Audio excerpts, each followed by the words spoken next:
getting fat. So your typical bro that's doing a hit style workout, low volume, eating ribeyes and smashing a potato and sticks of butter, all that stupid shit.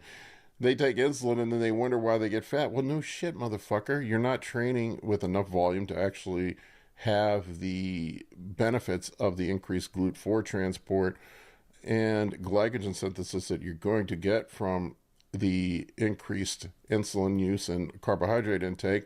You're also eating way too much fat. And what do you think is going to happen when you're in a caloric surplus and you're eating excess fats while taking insulin, which is going to supercharge your fat storage? It's going to supercharge nutrient uptake.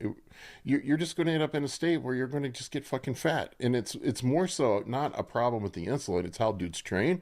It's how their diets are structured, and they're idiots in how they put all this stuff together. I don't know why it had not occurred to most of these dumb motherfuckers that you can't eat a high-fat diet You're just going to end up in a state and do where minimal training volume and reap the benefits of insulin. You'll see it all the time. Like the guys that say that insulin was useless, I didn't get anything from insulin, where the dude's doing low volume. Well, no shit, it's useless because you're not actually reaping the benefits of the increased GLUT4 transport and all of the other things in your silly keto diet that you're doing.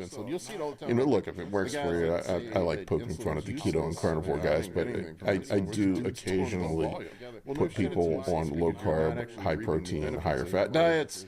I think in certain applications it does work, but for a bodybuilder who is taking insulin and wants to get huge, have those big round full muscles, it's probably not the wisest approach for the fat dad that is trying to get in shape.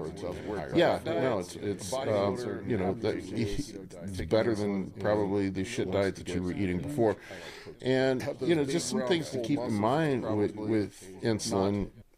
I like to strategically place it on high carbohydrate days in a carb cycling approach, because the issue you run into with it is if you're slamming it all the time, I see bros that are also doing it every fucking day, all day long, every day, and then the problem you run into there is the more insulin you use, the more insulin resistant you become, and then you have to use even more insulin, and then you make yourself diabetic.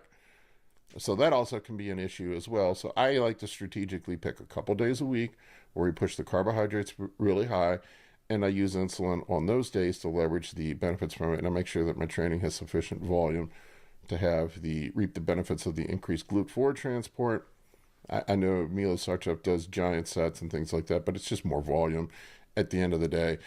And I do like to train hard and heavy sometimes too, but you have to think that what your goals are with the insulin and how you're leveraging it. During a fat loss phase, I stay away from insulin, because when you are using insulin, it turns off lipolysis. If you're shifted away from fat burning to storage. So probably doesn't make sense in a diet phase. And also, you should be in a caloric deficit. If you're using insulin in a caloric deficit, you're just going to end up making yourself hypo. I did use it sometimes on my high days when I was running a contest prep, and then you just get to a point in contest prep where you get so lean that glucose disposal is so great that even on the high days, even slamming 1,000 grams plus carbs, this tiniest little bit of insulin would make me go hypo. So that's no good either. So these are all just things that we have to keep in mind when we're deploying insulin. But I think most people just completely use it wrong. That's why they get fat on it. They don't train correctly. They don't eat their diet correctly. They take the wrong types of insulin. I've done 1,000 videos about why and when to use certain types of insulin, basal versus rapid versus medium acting. They all do different things as far as we are concerned for performance enhancement.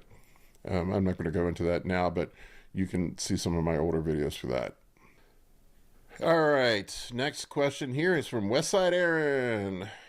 Westside asks, what's the most painful body part for you to train? For me, it's hamstring, specifically seated leg curls. The burn is so intense, it feels like the muscle might fail before the strength does. Have you experienced anything like that? Yeah, dude, for me, it's shoulders. I don't know why. I've always gotten crazy shoulder pumps. My shoulders feel like they're on fire. And I remember back to being a kid.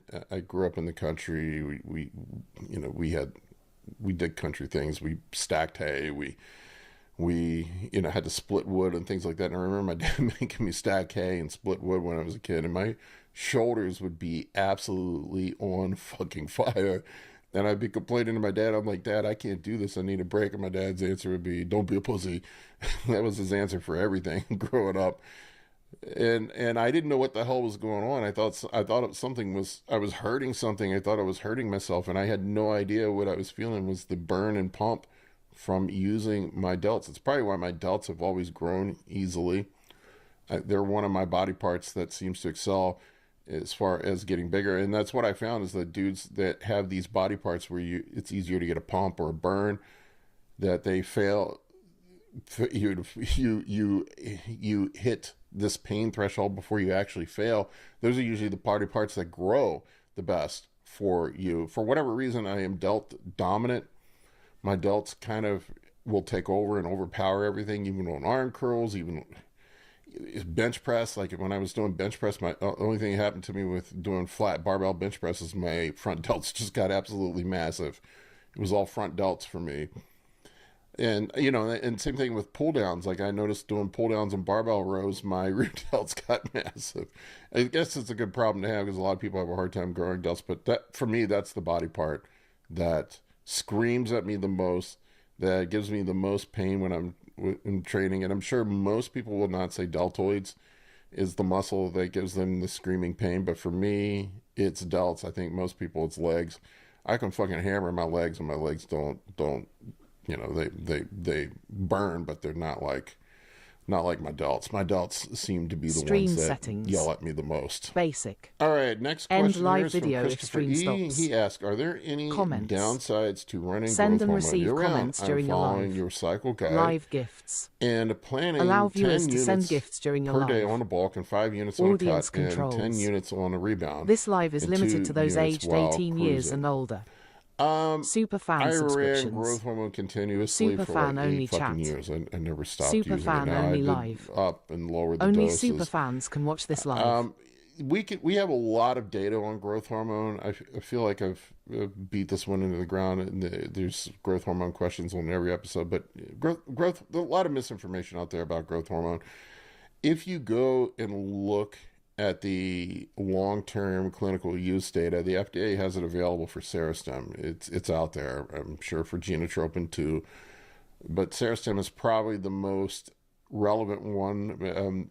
Because it's used in adults while there are HIV patients, but most of these patients are also on testosterone therapy or hormone therapy, and it's long-term use. These guys have been on this stuff for decades, whereas like genotropin is mostly used in children with growth hormone deficiencies, short windows, 6 months, a year, whatever, however long they're on it, they're not used. But Serostem, dosed in HIV patients, is dosed at 18 units per day, and these guys are on this stuff for decades. So we have a lot of long-term use data. And the single most common problem long-term, if you look at the clinical information, the two most, there were really 3 big problems that they saw long term with it. But the biggest risk really is making yourself insulin resistant and developing type 2 diabetes from it is really the biggest downside that we need to manage with it. Carpal tunnel, there's long-term use can cause permanent carpal tunnel, the peripheral edema. There is a risk of acromegaly long term. I mean, I have definitely seen my hands have grown. My big ass head, I've got the GH horns on my head. My nose has grown, although my father's got a fucking gigantic nose too. I don't know how much of that is, but it's the body parts that tend to grow and keep growing as you age can continue to grow. And I wouldn't say that I run a ton of GH. I did briefly try the Chase Irons protocol of 18 units a day. I lasted about 10 days on that, tapped out, but typically my high-end dose would be around 9 or 10 units per day is where I just kind of fucking tap out. I can't go more than that. And a lot of times I've been running like 4 or 5 units a day. I would say this, I know you talked about your doses on the rebound. I would be cautious on the rebound. A lot of times I keep the doses a little lower on the rebound because of water retention can be a huge problem when you increase your carbohydrates. So just something to be mindful of. Monitor water retention and see how it is. On your diet phase, typically water retention is not an issue. I usually use a little less. I think you have it set on here to run a little less on the diet phase, because really the main benefit that we're trying to get from GH is the increased IGF-1, and when calories are restricted, you're doing a bunch of cardio. AMPK is going to be up, mTOR is going to be down, IGF